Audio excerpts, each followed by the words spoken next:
How much did you reference the 1982 film? I mean, because it's been a long time since that movie was made, and a lot of time has passed in the future here. Did you use that as a touchstone, or did you? Well, I mean, everyone knew and had great respect for the first movie, and because it's so important, visual effects wise, and also in science fiction, it's such an important movie.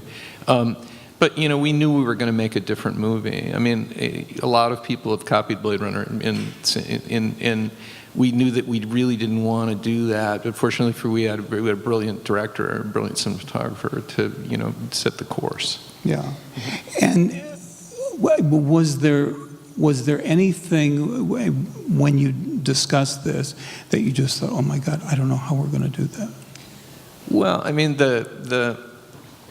every shot early on, I mean, I seriously, I went through 2 years of people poking me in the chest and saying, it better be good. I love that movie. Like, I'm going to kill you. So we knew that every sequence needed to be right and really, really perfect. But the hardest stuff was the cities, Joy is Kay's companion, and Rachel Reborn, bringing Sean back. And we knew those were like super duper hard, and the hardest, I think, with the merge, which I put in the reel, it was really sort of a mind bender to get around, because we had to.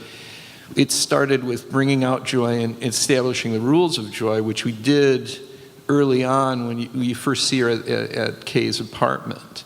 And Denise said, John, by the time we get off that rooftop, I want everyone to know the rules, right? And in effects, rules are really important. I mean, because they define the world, right? And you have to obey the rules, otherwise you risk blowing it all. Yeah.